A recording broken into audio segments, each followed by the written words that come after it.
예, 안녕하십니까. 이 작스튜브 시청자 여러분, 오늘도 집에서 세계 속으로 방송을 하게 된 임종화입니다.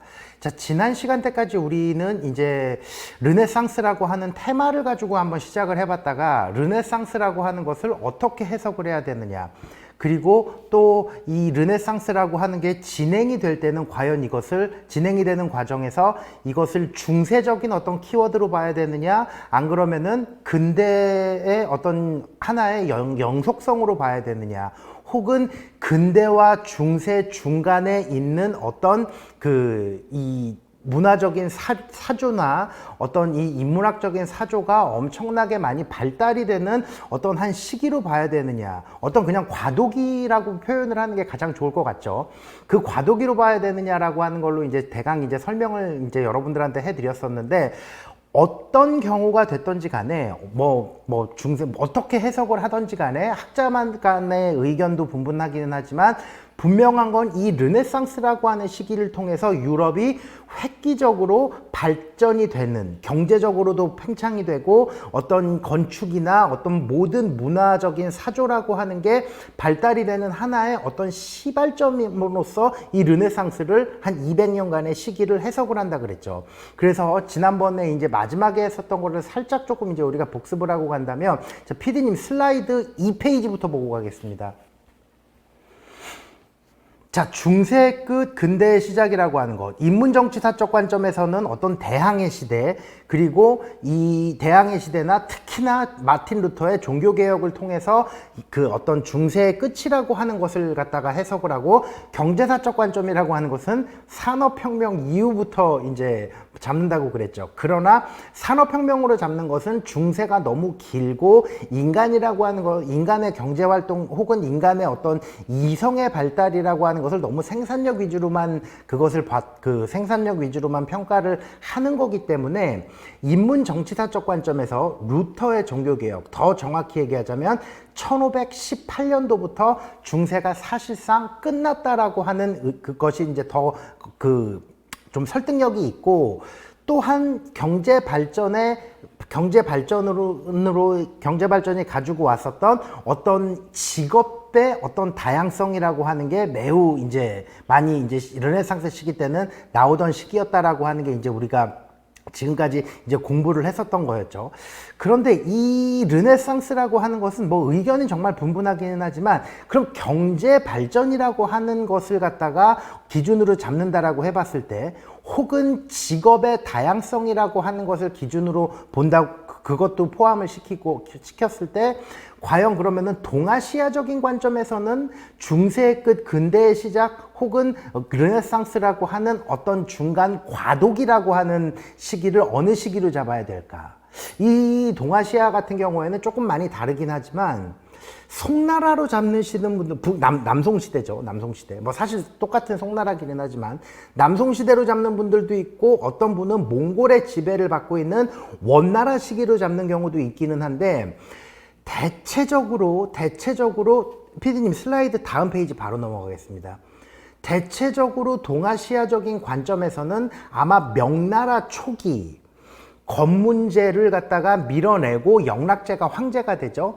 그 시기를 갖다가 이 동아시아적인 관점에서는 상당히 르네상스로 보는 경우가 많이 있는 것 같아요. 그래서 요즘 이제 저 같은 경우에도 이제 이 동북아 국제 정치사를 많이 이제 강의를 하면서 이제 이 중국 역사를 보게 되면은, 이제 중국이라고 하는 나라가 이 어떤 자기네들의 어떤 90년대 이후부터 개혁개방 20년을 맞는 2000년도부터는 굉장히 과감하게 국제사회에다가 자기네들의 어떤 시야라고 하는 것, 자기네들의 어떤 이 중국몽이라고 하는 것을 상당히 많이 어필을 하는 과정에 이제 지금 중국이 돼 있죠.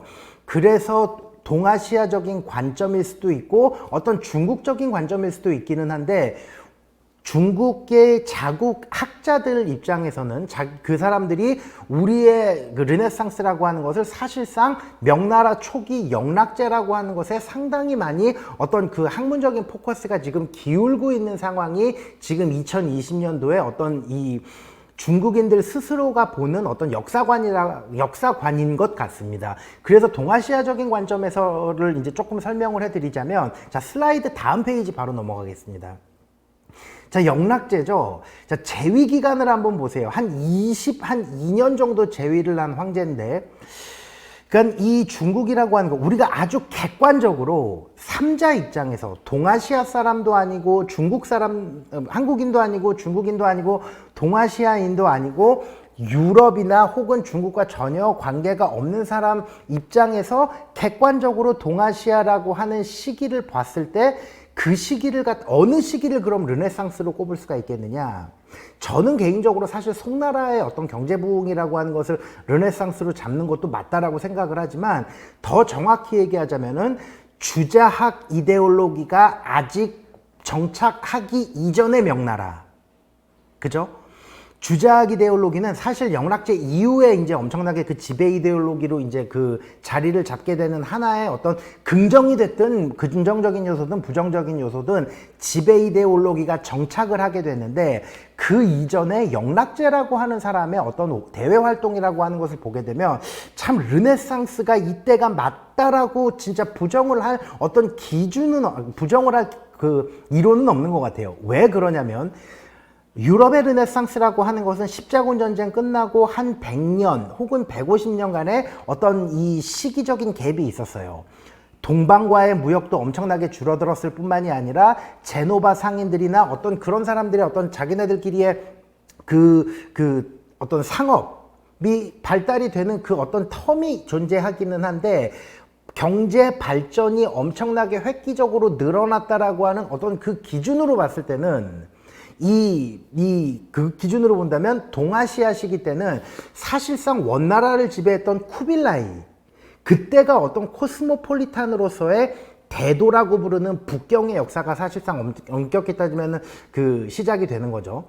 사실상 중국 역사에서 보면은요, 한족들은 별로 북경을 좋아하진 않아요. 몽골이 있고 여진족이 있고 과거 그 송나라를 괴롭혔던 이 요나라, 이제 뭐 거란족 같은 사람들도 많이 있기 때문에 우리가 역사에서 헷갈리면 안 되는 것 중에 하나가 명나라의 수도는 남경입니다, 여러분. 예, 북경이 아니에요. 다 아시겠지만은 명나라 수도는 남경이기는 한데 이때 영락제라고 하는 사람이 처음으로 북경에서 수도를 남경에서 수도를 잠깐 일시적으로 명나라로 옮기게 남경에서 북경으로 옮겼던 시기가 있습니다.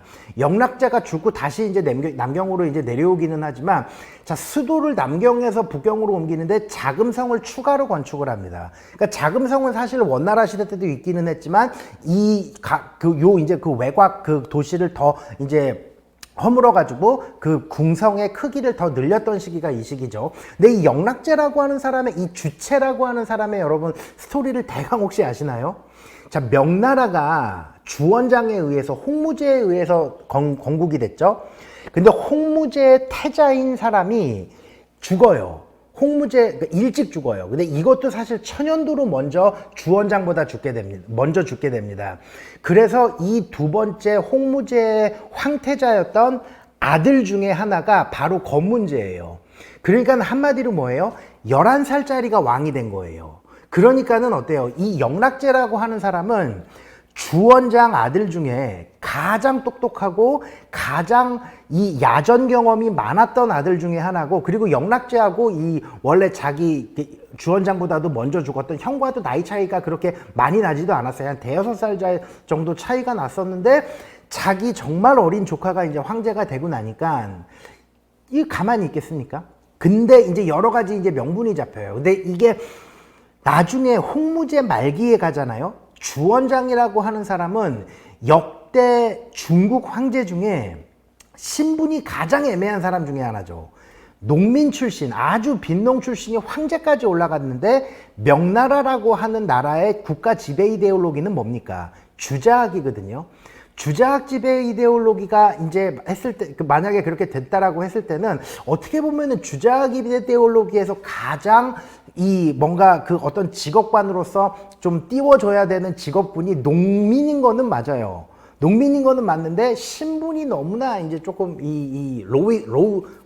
로위스트 하니까 이 주원장이라고 하는 사람도 자기가 그 컴플렉스가 나름 있어서 심지어는 아주 말단 하급 12직계 공무원들까지도 전부 다 자기가 사람을 뽑고, 심지어는 이 철관의 문지기, 그리고 다른 지역에 있는 성에 있는 문지기들까지도 자기가 직접 다 황제가 전결을 했었다라고 그래요.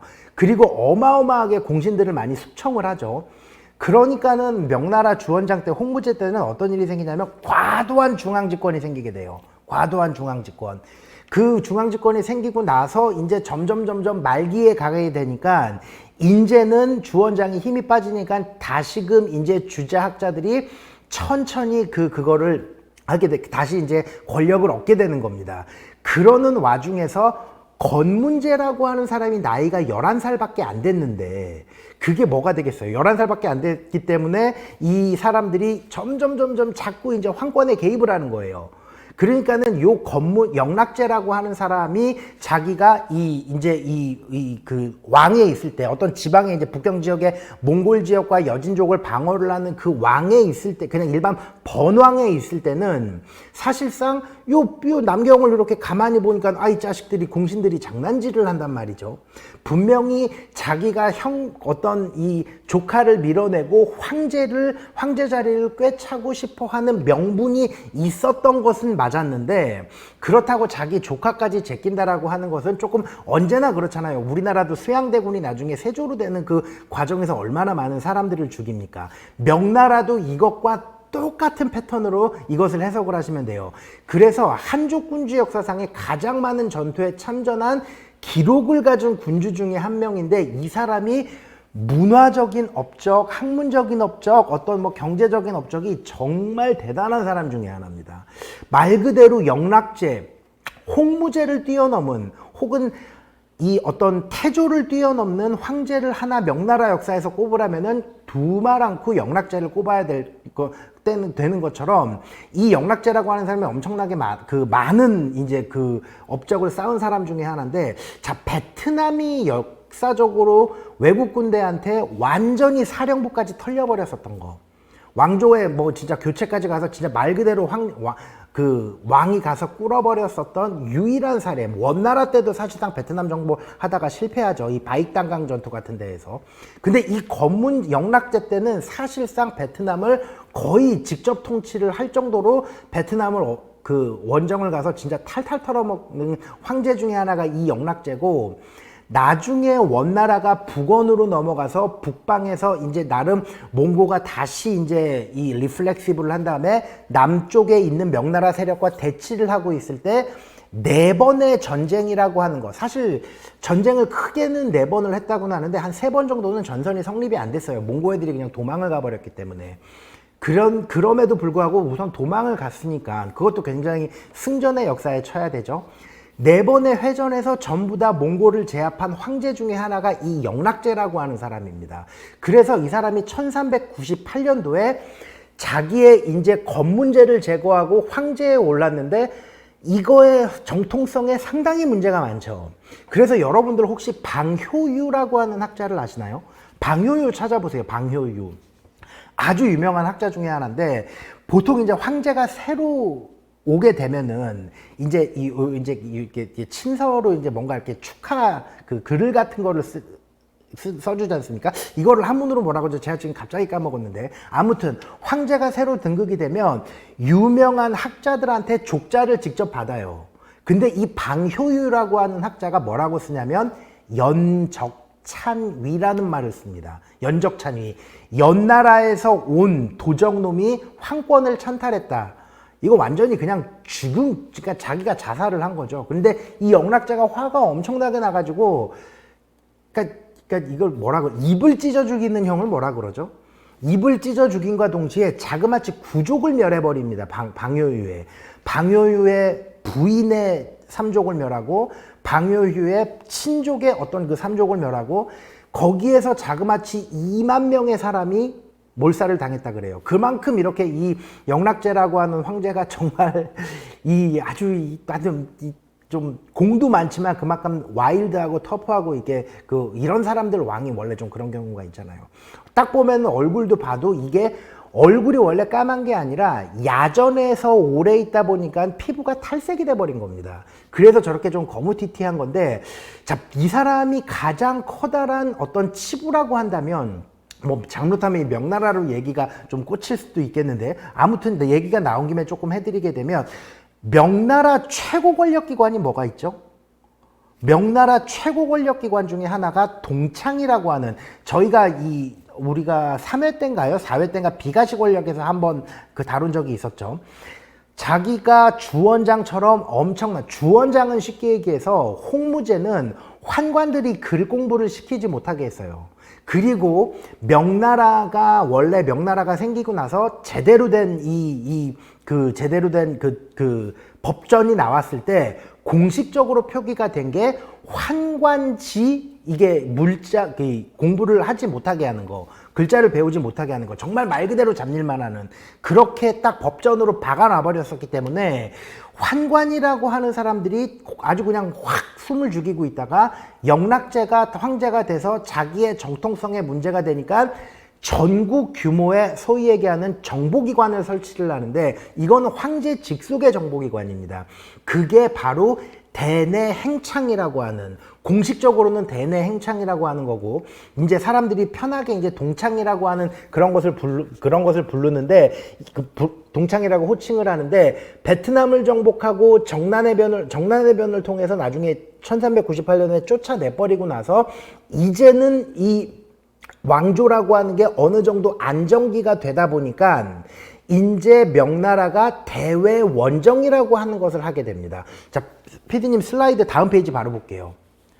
한 번쯤 여러분들이 들어보셨을 정화의 함대. 자, 정화라고 하는 사람이 이렇게 이제 1371년에 태어나서 1433년도까지 하게 되는데, 자그마치 7차례의 원정을 떠나게 돼요. 그래서 이 당시 1차 항해 때, 근데 이 항해의 명분은 뭐냐면, 이때까지 민간에서는 어떤 얘기가 돌게 됐냐면, 이 건문제가 아직 살아있다.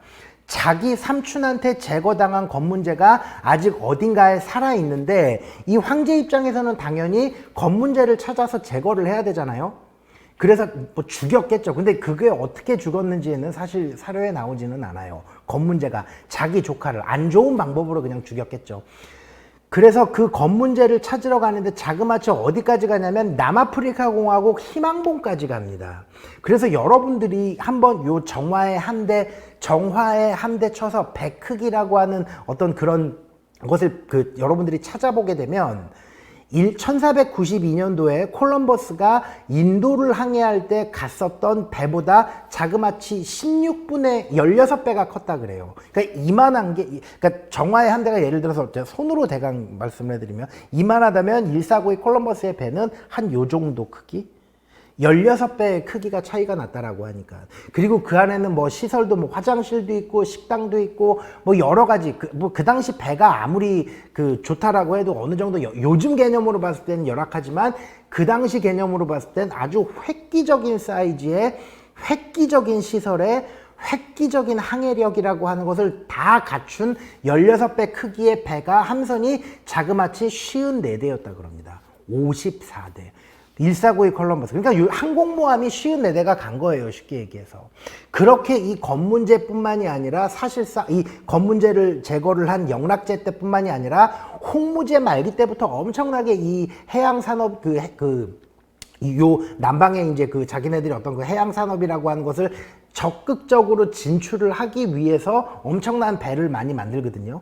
자, 우리가 알고 있는 명나라의 정체성은 나중에 해금령이 내려질 정도로 요 바다라고 하는 것을, 나가는 것을 굉장히 좋아하지 않았었던 문명이 명나라라고 알고 있는데, 그건 나중에 명나라 후기 때 영락제 죽고 난 다음에 이제 일어났던 일인데, 이 정화라고 하는 사람은 사실상 이슬람 신자였죠. 그리고 인종적으로도 이 사람은 이슬람이었다라고 하는 게 사실 정설인데, 이 정화라고 하는 사람을 갖다가 많은 사람이 혹시 저 사람 동창 아닌가 라고 생각할지도 모르는데, 동창은 아니고 환관인 거는 맞습니다. 그러나 영락제가 동창을 키웠다라기보다 영락제가 환관이라고 하는 사람들의 어떤 비가시 권력이라고 하는 것을 잘 이용한 사람이었기 때문에 이 사람도 더불어서 올라왔던 사람이지 사실상 동창이랑은 관계가 없는데 이 사람이 나중에 요 남방 영락제 해양산업을 진두지휘하면서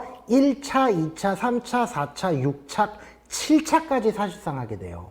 그리고 나중에 1424년도에 영락제가 사망한 다음부터는 이게 이 명나라가 사실상 해양산업을 접게 되는데, 자, 슬라이드 다음 페이지 한번 보겠습니다. 이 지도를 한번 보시면, 물론 이 지도는 제가 만든 건 아니에요. 제가 이 지도를 만들려다가 워낙에 이 좋은 사진을 하나 발견을 해서 제가 이것을 그냥 이것을 사용을 하게 됐는데, 자, 조선이 있고 참파, 스라바야는 원래는 수라바야죠. 물라카 지역, 인도 콜카타 지역, 요즘 이제 뭐 특히나 해적으로 문제가 많은 소말리아 모가디슈 지역, 마린디 지역을 통해서 밑에까지 쭉 희망봉까지 전 중앙아시아와 아프리카 지역을 탐사를 하게 됩니다. 그런데 이러한 기준을 갖다가 왜 르네상스를 하면서 명나라의 이 해양산업이라고 하는 것을 우리가 한 번쯤 이제 그 역사에서 그 교과서에서 다루게 되냐면, 명나라는 이래요. 우리가 외부에서 나갈 때 해양산업을 하러 나가는 이유 중에 하나는, 자, 유럽 애들의 해양산업은 만만한 지역엔 가서 식민지를도 하고 자기네들이 물리적으로 힘이 된다면 다른 지역에 있는 어떤 정치 세력들과 한번 전쟁을 하지 않습니까? 그런데 명나라 사람들 같은 경우에는 황제의 권위를 알리기 위한 대양 산업이었을 뿐이지 착취는 하지 않았다라고 하는 게 이 사실상 우리가 이제 이 명나라 역사를 보는 사람들의 정설이긴 한데, 그런 것은 아니에요. 그 정도 대함대가 나가게 되면 반드시 개별적인 군사 집단이 따라 나가는데, 이 사람들도 물론 유럽처럼 상업적인 마인드를 가지고 직접 가서 뭔가 거기서 생산에 매진을 하려고 해양 산업을 한 것은 아니었겠지만, 그래도 자기네들이 군사적으로 많이 투영을 했었다라는 게 사실상 명나라 사료에 나와 있는 정설입니다. 그래서 이 다음 페이지 바로 넘어가 주세요. 자, 이거 보면은 2차 항해를 추정하는데, 모가디슈에서 수집한 기린이라고 하는 거예요. 그러니까 북경 자금성에 이렇게 기린을 끌고 오고, 뭐 사자도 끌고 왔을 거고, 그러니까 전 세계에 있는 뭐 하여튼 물량이라고 하는 것, 어떤 전 세계에 있는 어떤 거라고 하는 걸 영락제가 직접 자기가 눈으로 보고 싶기도 했었던 거예요. 그래서 물론 당나라 시대 때도 코스모폴리탄이었고, 송나라 시대 때도 중국은 코스모폴리탄이었고, 뭐 원나라 시대 때는 어때요? 원나라 시대 때야말로 어마무시한 코스모폴리탄이었죠. 가장 마르코 폴로 같은 사람이 그 대표적인 사람이기는 하지 않습니까? 이탈리아 상인들과 무슨 이제 그 당시에 이제 제노바 공국이나 중앙아시아에 있는 거의 모든 사람들과 다 교역을 했었던 게 원나라기는 했는데, 명나라라고 하는 것은 원나라가 가지고 있는 정체성을 완전히 다 때려엎은 애들 중에 하나예요. 갑자기 생각난 게 있는데, 우리 조금 있으면 추석 되죠. 추석. 이런 생각 여러분들 혹시 안 해보세요? 우리는 전통 음식에 소고기도 있고 돼지고기도 있고 뭐 생선도 있고, 정말 한국 음식 얼마나 화려하고 대단합니까? 근데 왜 양고기가 없다라는 생각 안 해보셨어요? 양고기? 근데 여러분들 그 통일신라 시대 때 화랑제 같은 거 하잖아요? 그럼 화랑제 같은 거 할 때, 혹은 모든 형태의 어떤 종교적인 제례를 할 때 양고기가 올라갔다는 기록이 있습니다. 왜냐하면 7세기 때 우리는 대식국 아라비아 상인들이랑 많은 교역을 했었기 때문에. 중앙아시아 애들은 양고기 많이 먹잖아요. 그런데 고려시대 때도 공민왕이 그렸던 이양도라든지, 혹은 많은 사례에서 보면은 몽골의 지배를 받아서 그 영향력이 있어서 그런지는 몰라도 양고기라고 하는 게 고려시대 때도 그냥 많이 먹었어요. 쌍화점이 뭐예요? 고려식 만두라고 하는데 그게 양고기 만두죠. 그리고 아라비아 사람들이 많이 왔다 갔다 하는 데는 반드시 이 양고기 문화가 있는데, 조선, 우리가 지금 먹고 있는 전통 음식이나 한국 음식이라고 하는 건 사실상 그 조선 왕조 때 많이 이제 그 재편이 된 음식을 지금 우리가 먹고 있잖아요. 근데 양고기가 없는 게 좀 특이하지 않으세요? 저는 이것을 분명히 나중에 여말 선초, 조선조 초기 때 원래 중국은 뭐 한족, 몽고족 할 거 없이 다 양고기는 먹어서 그렇다 손 치는데, 요 조선족 같은 경우에는 승유 억불 정책이라고 하는 건 고려 불교가 가지고 있었던 어떤 지배 이데올로기의 모든 것을 갈아엎어버리는 그런 상황에서 여기에서 어떤 유교적인 주자 이데올로기라고 하는 게 나오다가 양곡이라고 하는 것도 동시에 사라지지 않았나, 그런 생각도 제가 한번 해봅니다. 물론 이거는 제 추론이기는 한데 분명한 건 통일신라와 고려시대 때는 양고기의 기록이 상당히 많이 나오는데 조선왕조부터는 아쉽게도 그게 없어졌다라고 하는 게 참 독특합니다. 그래서 이 어디를 제가 말씀드리다가 여기로 넘어간 건 모르겠는데, 2차 항해를 하던 그걸로 추정이 되는 시기에 어마무시한 어떤 대외 정복전쟁 비슷한 게 명나라에서도 존재하지 않았겠느냐라고 하는 게 많은 이제 역사학자들의 이제 추론이기는 한데, 이런 것을 가지고 오면서 정화의 함대가 나가면서 뭐를 했어요? 예, 다음 슬라이드 한번 보여주세요. 이게 지금 인도가 아니라 싱가포르에 있는 인도계의 사람들이 뭔가 축제 때 찍은 사진이에요. 명나라 역시도 엄청난 노예무역을 많이 했습니다. 노예무역. 그래서 어떻게 보면 이걸 자랑으로 받아들여야 될지, 안 그러면은 칩으로 받아들여야 될지 모르겠는데, 노예무역이라고 하는 것은 사실상 기원 전부터 사람을 자기의 어떤 경제적인 생산수단 혹은 교환수단으로 썼던 역사는 매우 많아요.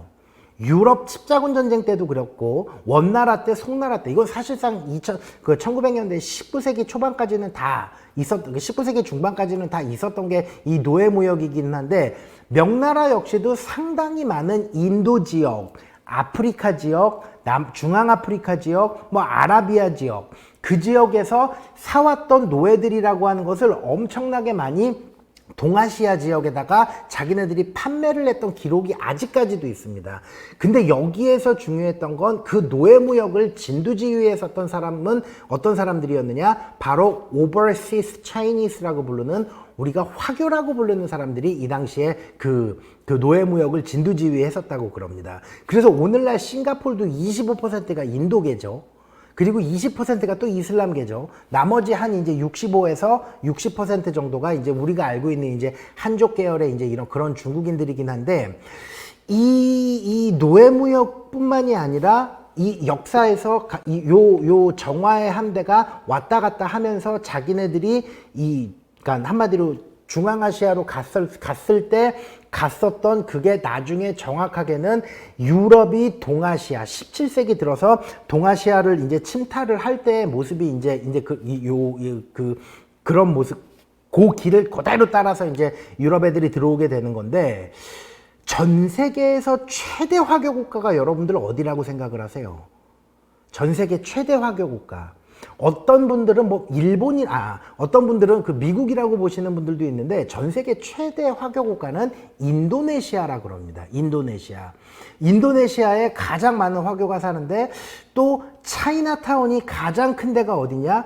뭐 미국 LA로 알고 계신 분들도 있는데, 사실상 일본에 있는 도쿄에 있는 차이나타운이 가장 크다고 그럽니다. 그래서 그런 것들을 보면은 중국인들이 해외에 가서 이제 어떤 상권이라고 하는 것을 상권이라고 하는 것을 만들었던 역사가 굉장히 길기는 한데, 그 시발점이 되는 게 명나라 영락제 시절에 어떤 그런 해양 산업이라고 하는 것에 엄청나게 많은 그 영향을 받지 않았느냐라고 하는 게 오늘날 학자들이 이제 얘기를 하는 거죠. 자, PD님 다음 슬라이드 바로 보겠습니다. 자, 이거예요. 물라카 지역, 정화의 노예무역 지역, 인도 지역에서 사람을 데리고 와서 물라카, 브루나이, 요 동남아시아가 상당히 많은, 물론 이 신석기 시대나 어떤 중세 시대나 사람들이 이제 어떤 통상무역을 하면서 왔다 갔다 하다 보니까 자연히 인종이 섞이는 그런 경우도 있기는 하겠지만, 역사 사료에 분명히 뚜렷하게 드러난 시기를 하나 꼽으라면은 이 시기가 이 시기에 많은 중앙아시아와 인도계 사람들이 들어와서 역설적으로 여기에 엄청나게 이 경제가 발전이 되고 통상이 발전이 되고 항구가 건설이 됐다라고 하는 게 이 당시의 기록입니다. 자, 명나라 초기 15세기 전이에요. 그러니까 명나라 애들 입장에서는 야, 니들 유럽 르네상스 그 149이 별거 아니야. 우리는 벌써부터 그냥 그 어마어마한 사이즈의 배를 중앙아시아에 보냈는데, 근데 그거가 과연 과시용으로만 있었느냐? 과시용만은 아니고 전쟁도 했었고 노예무역도 했었고 뭐 그런 여러 가지 이제 오늘날 개념으로서 상당히 치부라고 볼 수 있는 그런 여러 가지 것들이 많이 있었다라고 하는 거죠. 그래서 그러니까 르네상스라고 하는 건 그래요. 경제 발전의 기준으로 본다면 유럽 애들이 자기네들이 자기네들이 문예부흥이라고 하는 것을 하면서 그리스의 어떤 문명이라고 하는 것. 자, 지난 시간에 여러분들한테 제가 성서적인 세계관에서 자연과학적인 세계관, 그 자연과학적인 세계관이 다시 인문주의적 세계관을 만들어내는 그 대표적인 사료에는 어떤 것들이 존재하냐면, 로마라고 하는, 이탈리아라고 하는 지역은 사실상 로마 문명이라고 하는 게 엄청나게 많은 어떤 유산물이 남아 있었죠. 시도 남아 있었고 희극도 남아 있었고 비극도 남아 있었을 거고, 모든 이제 이 문학 작품이라고 하는 게 다시 14세기 때 그게 어떤 이 경제적인 부흥이라고 하는 것을 통해서 오페라로도 만들어지게 되는 거고, 오페라가 뭐 여러분 로마 시대 때부터 있었던 겁니다, 사실. 오늘날 이제 막 이제 그런 창법의 오페라는 이제 17세기 때 나와서 이제 입장료 받고 이제 그런 형태로 진행이 되는데, 오페라는 사실 중세 때도 있었고 고대 사회 때도 있었어요. 그러나 십자군 전쟁 기간 동안은 분명히 뭔가 경직된 사고로서 유럽인들 스스로 살았었던 그런 경우가 상당히 많았는데, 그 기준을 놓고 보자면 명나라가 가지고 있었던 어마무시한 그 해외 원정 산업이라고 하는 것을 갖다가 이 사람들이 르네상스라고 볼만하죠. 그러나 또 다른 반론은 뭐가 있냐? 야, 저거 이미 원나라 때는 다 일상 아니었냐? 그렇죠. 몽골 제국이라고 하는 것 자체가 코스모폴리탄이었기 때문에 많은 상인들이 전 세계에서 왔다 갔다 하기는 했지만, 사실상 원나라 시대 때는 어때요? 원나라가 몽고 애들이 중원을 한 98년 지배하죠, 공식적으로. 근데 그 98년 동안 몽골 애들이 제대로 우리가 얘네들을 지배를 했었다라고 할 수 있었던 시기는 사실 40년도 안 돼요.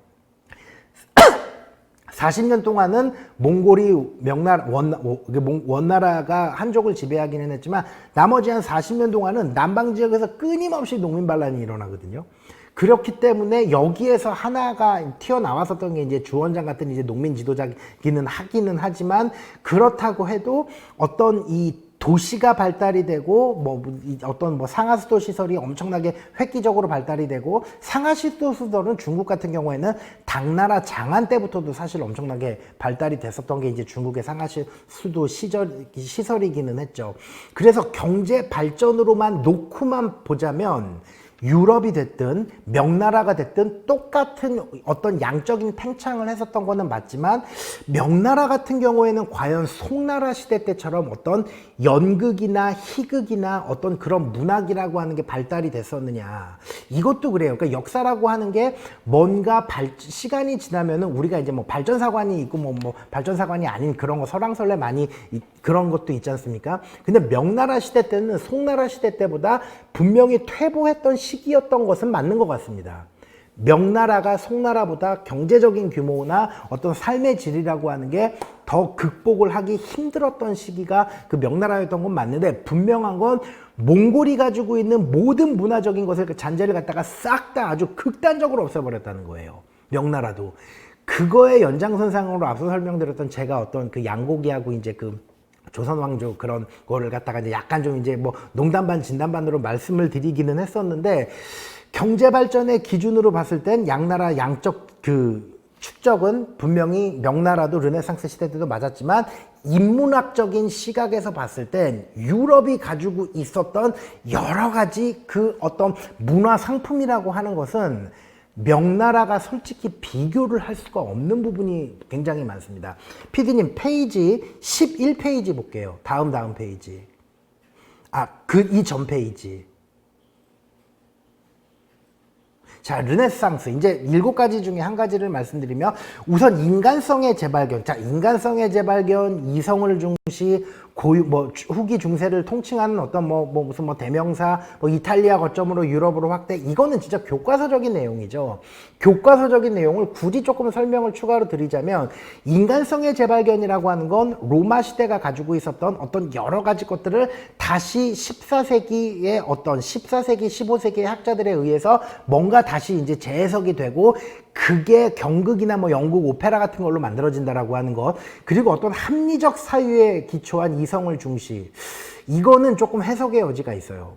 합리적인 사유에 기초한 이성의 중시라고 하는 건 2020년의 시각으로 본 것이냐, 안 그러면 말 그대로 15세기 때 시각으로 본 것이냐.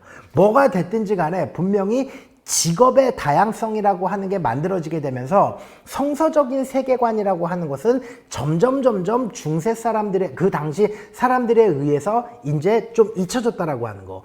그렇다고 기독교가 완전히 죽었다라고 보기는 힘들지만 카톨릭의 권력이라고 하는 게, 바티칸의 권력이라고 하는 게 정말 굉장히 낮아졌었던 시기가 요 문예부흥 시기라고 하는 거고, 이탈리아 거점, 자, 피렌체와 베네치아를 중심으로 유럽으로 확대됐고, 후기 중세를 통칭하는 고유명사. 자, 다음 페이지 바로 보겠습니다.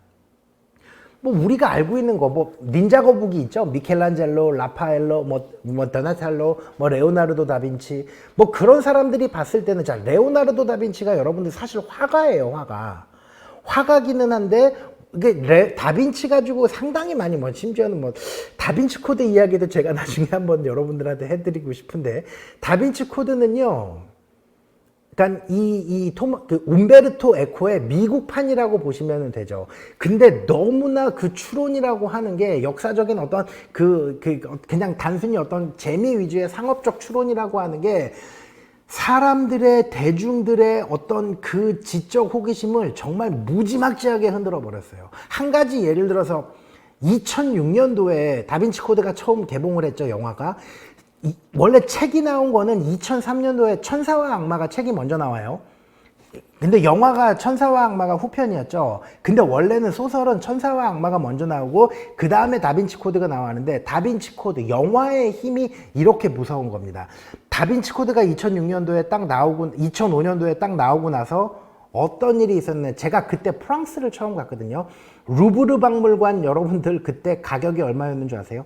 평균적으로 루브르 박물관은 한 80유로, 비쌀 때가 80유로였는데, 아마 2006년도에 2006년도에 프랑스에 계셨던 분들 기억하실 겁니다. 110유로까지 뛰어요. 110유로. 그러니까 사람이 바글바글 합니다. 그 정도로 사람들이 그 레오나르도 다빈치나 이제 이 모나리자 그림이라고 하는 것을 보기 위해서 사람들이 많이 몰렸었던 건데, 다빈치라고 하는 사람이 화가임과 동시에 과학자이기도 하고 무슨 의사라고 하는데 메디컬 닥터라기보다는 인체 해부도를 정말 멋있게 그렸었죠. 근데 여기에서 어떤 것을 말씀을 드리려고 오늘 제목이 인간성의 재발견이라고 그냥 잔뜩 그 폼을 잡아놨느냐, 사실상 모든 미술 작품이라고 하는 것에 산술적인 대칭이라고 하는 것을 갖다가 집어넣는 거예요. 여러분들 유럽, 지금까지 강의를 하면서 여러분들한테 보여드렸던 왕들의 한번 그림을 보세요. 그 왕의 그림이나 전쟁의 그림 같은 경우 보면은 전부 다 그게 그 당시에 별거 한 17세기, 16세기 작품이에요. 그런 거, 입체적으로도 색도 정말 화려할 뿐만이 아니라 빅토리아 여왕 대관식 혹은 나폴레옹 대관식 같은 그런 그림만 봐도 거기에 들어갔던 색채가 자그마치 330가지라고 그러죠.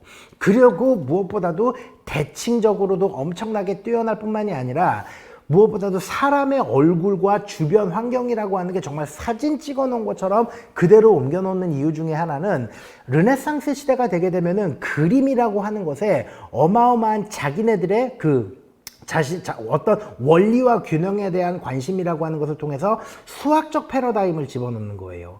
사실 미술은 저보다 잘하시는 분들 어마어마하게 많죠. 여러분들 우리랑 같이 하시는 전시중 작가님 같은 경우 한번 블로그 들어가셔서 한번 봐보세요. 그분이 강의를 하는 어떤 사회학이나 인문 미술학적인 관점이라고 하는 게 정말 뛰어나서, 제가 함부로 이 말씀을 드리기가 조금 그렇기는 하지만 제가 아는 선에서 말씀드리면 원리와 균형이라고 하는 것, 그런 것들이 회화, 조각, 어떤 그림뿐만이 아니라 건축에도 엄청나게 발전이 되어 있었다라고 하는 거. 자, 여기서 한 가지 사례를 여러분들한테 보여드리게 되면 PD님 슬라이드 1페이지, 첫 페이지 보겠습니다. 자, 중세 극복이라고 하는 게 아마 이런 부분에서 나오지 않나 생각을 해요. 자, 그림을 한번 보세요. 라틴과 게르만. 물론 이거는 예전에 제가 한번 말씀드렸던 아민 말로스가 유럽 문화의 중세의 어떤 후진성을 비판을 하기 위해서 그 사람이 자주 어떤 강연 같은 데 나와서 이제 들어드렸던 사례인데, 자, 오른쪽 그림과 왼쪽 그림 중에 여러분들은 어떤 게 더 자연스러워 보이세요? 어떤 게? 당연히 왼쪽 그림이 더 자연스럽죠. 그리고 성모 마리아와 아기 예수지만은 표정이 살아있잖아요. 왼쪽 그림은. 저거는 이탈리아 르네상스 시대 때 그림입니다. 그리고 우측에 있는 거는 뭐예요? 똑같은 성모 마리아와 아기 예수인데 저 아기 얼굴 한번 보세요. 저게 한 40대 아저씨인지 뭐 저보다도 좀 늙어 보이는데 농담이고요. 이게 굉장히 좀 어딘지 모르게 경직돼 있죠. 표정이 없어요. 오른쪽 그림에 성모 마리아와 아기 예수는. 그리고 창문을 한번 보세요. 딱 저게 중세예요. 창문을 보게 되면 이렇게 직사각형의 형태죠. 근데 여러분들 화면에서 왼쪽에 있는 어떤 이 성모 마리아와 아기 예수를 보게 되면 창이 어떻게 돼 있어요? 예, 저게 이제 바로크 양식의 어떤 둥글하고 긴 직사각형의 창. 그 모양이 나오게 되는 게 르네상스라고 하는 시기입니다. 자, 그러니까 우측에 있는 거는 이게 이 어떤 중세 시대 때 물론 한 100년의 텀이 있어요. 오른쪽에 있는 그림이 한 100년 먼저 그려졌고 좌측에 있는 그림은 르네상스가 진행이 되기 전에 어떤 그려졌던 성모 마리아와 아기 예수예요. 근데 이거를 딱 보게 되면은 분명히 왼쪽에 있는 그림이 훨씬 더 능동적이고 뭔가 진짜 살아있는 듯한 뭔가가 만들어지죠. 오른쪽은 대칭도 맞지 않을 뿐만 아니라 표정도 없고 어딘지 경직이 돼 있단 말이에요. 자, PD님 슬라이드 다시 12페이지로 돌아오겠습니다. 이러한 기준으로 봤을 때 과연 원리와 균형에 관한 관심이라고 하는 게 수학적인 대칭점을 가지고 어떻게 미술계에 투영을 했느냐. 그러한 어마어마한 무지막지한 화가들이 쏟아져 나왔던 시기가 르네상스 시기인데 그 르네상스라고 하는 것은 여기에서 인간성이라고 하는 것의 재발견이라고 하는 거창한 타이틀을 붙일만 하죠. 저는 그렇게 생각을 합니다.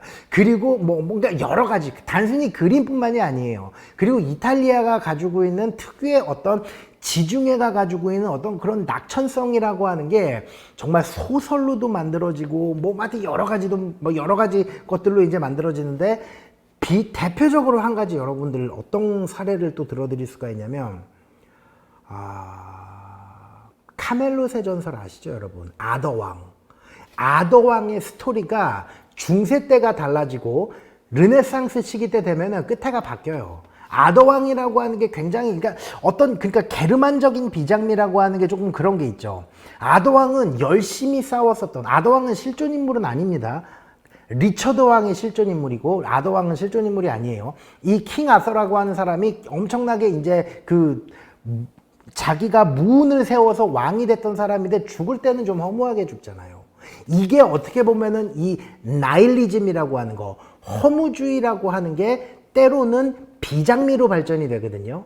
그런데 그러한 중세의 어떤 이 엔딩 구조라고 하는 게 르네상스 시대가 되면 그 아빌론 섬에 가서 치료를 받아요. 여신들이 나중에 이렇게 탁 이제 와가지고 이렇게 호수에 이제 여신들이 나오잖아요. 그래서 그 왕을 데리고 아빌론 섬이라고 하는 곳에 가서 치료를 받고 다시 잘 삽니다. 엔딩이 또 그렇게 바뀌죠. 뭔가 밝아졌다라는 거예요. 르네상스의 유럽이라고 하는 것. 전쟁을 다 떠나서, 뭐를 다 떠나서. 자, PD님 슬라이드 다음 페이지 바로 넘어가겠습니다. 그러다 보고 베네치아의 부, 이거는 한번 설명을 드렸었던 것 같은데 그 베네치아의 부라고 하는 게 저 지중해 무역을 통해 쌓였던 엄청난 경제적인 부라고 하는 것, 그리고 인구 밀집을 통한 당연히 뭐가 생겨요?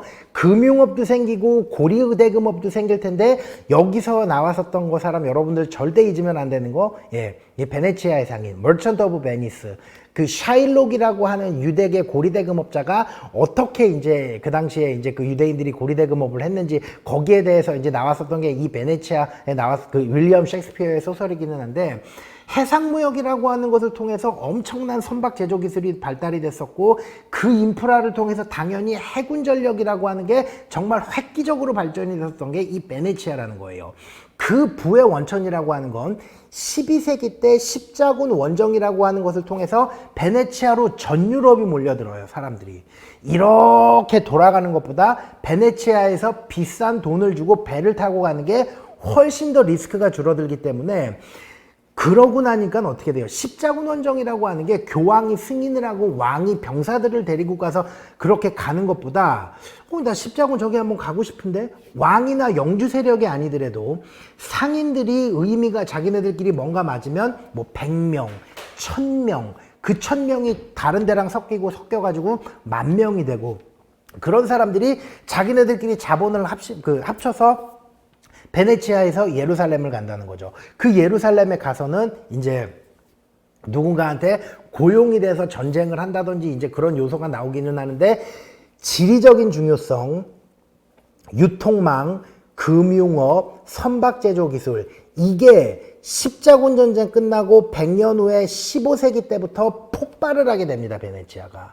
십자군 전쟁 때 나와 쌓였던 부라고 하는 게 오히려 십자군 전쟁 끝나고 뻥 폭발이 되는 거예요. 그런데 여기서도 리스크는 있죠. 그 리스크가 뭐라 그랬어요, 여러분들? 예, 역병. 플레이그 같은 거는 역병이 돌아요. 근데 그 역병도 참 특이합니다. 어떤 거는 뭐 한 수백만이 한꺼번에 죽어버리는 역병이 있는 반면에, 어떤 거는 한 그냥 200명 죽다가 그냥 딱 병이 사라졌다든지, 사람들이 거기에 적응이 된 거예요. 그거 이제 항체 바이러스가 몸에 생기는 겁니다. 그래서 지중해 무역을 통해 쌓였던 부라고 하는 어떤 그런 것들을 보게 되면은, 베네치아와 피렌체라고 하는 지역의 어떤 이제 그런 그 요소들이 굉장히 많이 이탈리아라고 하는 어떤 제후국을 통해서 유럽을 통하는 유통망이 되는 것 같은데, 유통망을 통해서 어떤 경제적인 부인데, 자, 오늘 시간이 이제 베네치아까지 이야기는 다 이제 말씀을 드리기는 굉장히 조금 힘들 것 같고, 자, 아까 봤던 슬라이드 첫 페이지 마지막으로 다시 한번 보겠습니다. 예, 성모 마리아와 아기 예수. 분명히 어떤 이 사람들의 어떤 능동적인 어떤 사고의 전환이라고 하는 게 예술 작품으로 나타나기는 하는데, 우리는 어때요, 여러분들? 우리 한반도를 한번 제가 비춰서 얼핏 한번 이제 말씀을 드려보게 되면은, 이게 여러분들 구미호 설화가 어느 나라 설화인가요? 자, PD님 이제 슬라이드 그냥 내리겠습니다. 구미호 설화라고 여러분들 혹시 들어보셨죠? 구미호 설화. 네. 구미호가 사람이 되고 싶어서 어떤 이제 그 나무꾼 집에 이제 저 같은 사람한테 이제 딱 와서 이제 같이 이제 아주 아름다운, 정말 누가 봐도 아주 아름다운 아주 뷰티풀한 여인이 딱 이제 나무꾼과 같이 사는데, 어떻게 돼요, 나중엔? 이 나무꾼이라고 하는 사람이 점점 타락을 하죠. 이 부인이 이제 구미호가 막 옥굿을 삼켜서 그 옥굿을 삼킨 거를 팔아가지고 이제 막 이제 뭐 경제적인 부를 쌓았는데, 그것을 다 이제 노름으로 날리잖아요. 그런데 이거는 나중에 이제 후기에서 이제 전이가 된 거고, 원래는 어떤 줄 아세요, 버전이? 구미호 설화가 어느 나라 설화예요? 네, 인도 설화예요. 인도 설화. 대당 설화가 아닙니다. 대당 불교를 통해서 구미호가 들어온 게 아니라 통일신라 때 구미호 설화가 들어왔는데, 원래 이 설화의 시초는 인도라고 그럽니다. 근데 그 인도 설화 같은 경우에는 나중에 그 부인이 그냥 한 1000일 동안 남편이랑 같이 잘 버텨가지고 결혼해서 애 낳고 잘 살아요. 애 낳고 잘 사는데, 우리 조선에서는 버전이 바뀌죠. 왜 바뀌어요? 어디 밭에 굴러도 사람이 살아있는 게 최고다라고 하는 굉장히 경직된 지배 이데올로기라고 하는 게 나중에 병자호란 이후에 성리학이 아주 교조적으로 강화가 되면서 구미호 설화도 바뀌는 거예요. 엔딩은 원래는 어때요? 엔딩은 원래는 그냥 고려시대 때 구미호 설화를 보게 되면은, 조선 초기 때까지만 해도 구미호가 그냥 사람으로 변해서 잘 사는데, 병자호란 이후에 뭔가 지배 이데올로기의 어떤 물리력이라고 하는 게 대중들한테 완벽하게 신용을 잃어버렸을 때, 그럴 때는 어떤 형태로 나오느냐? 문학작품이라고 하는 것을 통해서 문학작품의 어떤 그런 어떤 누군가 이제 뭐 선동가가 있었겠죠. 어떤 그것을 하는 뭐 문직경관 같은 사람들이 있었겠죠. 정확히 얘기하자면. 그 나라의 어떤 그런 모든 이제 그런 뭐 문서를 관리를 하는 사람. 그런 버전이라고 하는 게 점점 바뀌게 되면서 구미호가 사람으로 못 되고 그냥 도망가 버리죠. 그러면서 어떤 이제 인간이 가지고 있는 신용이나 신뢰라고 하는 것을 뭔가 그런 설화에서 경각심을 갖다가 보여주게 되는 건데, 참 이런 거를 봤을 때 되면은 문명이라고 하는 게 과거가 지금보다 물리적으로는 떨어질 수는 있지만 뭔가 인식 체계에서는 더 풍요로운 시대가 있었던 거는 맞는 것 같습니다. 그래서 이게 저는 발전사관을 굉장히 믿는 사람 중에 하나임에도 불구하고 조선왕조 혹은 어떤 우리가 전근대적인 전통사회를 가게 되면서부터 비단 송나라와 원나라, 그 원나라를 무너뜨린 명나라 시기 때 다시 송나라의 어떤 그런 삶의 질, 라이프 스킬이라고 하는 것을 완벽하게 다시 회복을 못 시키듯이 조선도 그랬고 이 르네상스 시대 때도 그랬었는데, 로마 시대 때까지 있었던 엄청난 그 어떤 뭐 희극도 있고 막 뭐 코미디도 있고 했었던 그런 문명이 중세 초기 바티칸이 경직된 권력을 대중한테 투영을 하는 그 봉건 사회에서는 굉장히 사람들의 인식이 경직됐었던 그 시기가 있었는데, 그 시기를 인문학적으로 깨버리는 시기가 이 르네상스 시기다라고 하는 것을 여러분들이 반드시 한번 참고를 해주시면서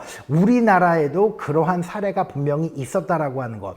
자, 요제지라고 하는 소설이 있습니다. 청나라의 포송영의 요제지가 어때요? 그 사람이 아주 진짜 우리 동아시아를 다 뒤집었던 엄청난 소재를 하나 만들었죠. 청려유혼. 천녀유혼이 아니에요. 푸를 청자의 청려유혼이에요. 1987년도에 왕조연이 섭소천으로 나오잖아요. 근데 그 섭소천이 나중에 영채신이랑 헤어지죠. 근데 원래 소설은 어때요? 원래 소설은 영채신하고 섭소천하고 결혼해서 애 낳고 잘 살잖아요, 또. 근데 이제 그거를 영화로서 이제 극화를 시키다 보니까는 이제 약간 조금 이렇게 새드 엔딩이면서 사람들한테 이제 여운을 남기기는 했는데, 똑같은 이야기, 똑같은 tales of moments, tales of 어느 시기라고 할지라도 그런 것은 어떤 위선자에 의해서 바뀌는 부분이 상당히 많을 것 같습니다. 오늘 제목이 인간성의 재발견이라고 얘기를 했었던 것은 로마 시대가 가지고 있었던 어떤 경제적인 부가, 정말 중요한 건데, 경제적인 부가 중세가 로마보다 떨어졌었던 것은 아니에요. 그러나 바티칸의 권력이 어떻게 대중들한테 투영이 됐느냐라고 하는 것을 봤을 때는 로마 시대 때 장미의 이름에서도 우리가 보다시피 희극은 수도승들한테 금기 시대지 않습니까? 그런 것처럼 로마 시대 때는 그냥 어떤 개그 희극 요소들도 엄청나게 돈 주고 표사서 구경을 할 수 있었던 건, 중세 초기 때 바티칸이 권력을 깊이 쥐고 있을 때는 상당히 금기시됐었던 시기가 있었다라고 하는 것. 그렇기 때문에 사람들이 어떤 이 시대가 지나면서 어떠한 지배 이데올로기를 가지고 있느냐라고 하는 그거에 따라서 사람들의 인식이 바뀌는데, 이 르네상스 시기는 바티칸이 권력을 잃고 있었던 시기다라고 하는 것을 것을 오늘 마지막으로 하면서, 다음 시간에는 베네치아의 부가 어떤 인물들에 의해서 다시 이 유럽을 주도하게 됐는지를 공부해 보도록 하겠습니다. 자, 여러분들 다음 시간에 뵙겠습니다.